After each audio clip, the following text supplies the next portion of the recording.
చిన్న కథ, ప్రేమ గుళిక కథ పేరు. ఒక ఊర్లోని రాము అని ఉంటాడు. అబ్బాయికేమో చిన్నప్పుడే తండ్రి చచ్చిపోతాడు. తల్లి ఉంటుంది. తల్లి ఎంతో కష్టపడి పొలానికి వెళ్ళి ఎన్నో కష్టంగా అంటే అన్ని కూలి పనులు చేసుకుని డబ్బు సంపాదిస్తూ కొడుకుని చాలా ప్రేమగా చూస్తూ ఉంటుంది. కొడుకు కూడా తల్లిని బాగానే చూసేవాడు, బాగానే ఉండేవాడు. అలా అబ్బాయిని అలాగే చదివించి పెద్ద చేయాలనుకుంటాడు. ఒక రోజేమో తల్లికి బాగా జ్వరం వస్తుంది.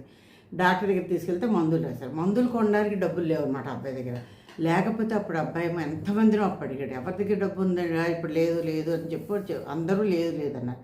ఊరవతల ఒక మంచి తాత ఉన్నాడని విని ఆ ఊరవతలకి తాతని అడిగాడు. తాత మా అమ్మకి చాలా జబ్బుగా ఉంది, డబ్బులు ఇవ్వ మందు కొంటానంటే, అలాగే ఇస్తాను కానీ ముందు ఈ గుడికి తీసుకెళ్ళి మీ అమ్మకి ఇయ్యి. మీ అమ్మకి ఇచ్చి నువ్వు మీ అమ్మ పక్కలో కూర్చో, చెయ్యి రాస్తూ నువ్వు ప్రేమగా మాట్లాడుతూ, అమ్మ నువ్వే నాకు అంతాను, నువ్వే నాతో ఉండాలమ్మా అని మీ అమ్మని ఎంతో ప్రేమగా మాట్లాడి ఎంతో చక్కగా చెయ్యి రాస్తూను ఇదే మందు అనుకొని ఇచ్చి ఈ గుడికి ఇచ్చేసి నువ్వు మీ అమ్మ దగ్గరే ఉండు రోజంతాను అని చెప్తాడు. సరే అతని అబ్బాయి ఏం చేస్తాడు, ఆ గుడికి అంటే చిన్న మాత్ర ఇస్తాడు కదా, ఆ మాత్ర వేసిస్తాడు. ఆ మాత్ర వేసి ఆ తల్లి పక్కనే కూర్చొని తల్లి చేయి రాస్తా, అమ్మ నువ్వు లేకపోతే నేను ఎలా బతుకుతానమ్మా, నువ్వు ఉండమ్మా, నువ్వు అంటే నాకు చాలా ఇష్టం, రకరకాల ప్రేమ మాటలన్నీ చెప్తాను. అయిపోతుంది. తల్లి పక్కనే పడుకుంటాడు. తెల్లారు లేచి తల్లి జ్వరం అంతా తగ్గిపోతుంది. అప్పుడు మర్నాడు చాలా ఆశ్చర్యపడతాడు. మళ్ళీ మర్నాడు తాత దగ్గరికి వెళ్ళి, తాత ఇంకా నాకు గుళికలు ఇయ్యి అంటాడు.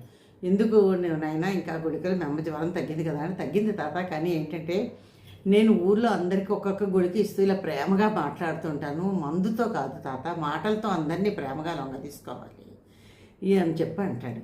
ఇదండి కథ. అంటే ఈ కథ సారాంశం ఏంటంటే, ఉట్టప్పుడు మాటలు చెప్పడం వేరు, మాట్లాడిపోయినా ఎవరైనా సరే టైంకి మన కష్టంలో కష్టం వచ్చినప్పుడు మనకి మాట సాయం కానీ చేత సాయం కానీ చేసే వాళ్ళకే అసలైన ప్రేమ మన మీద ఉన్నట్టు అండి. ఇది కథ ఎలా ఉందో కామెంట్లో పెట్టండి. Thank you.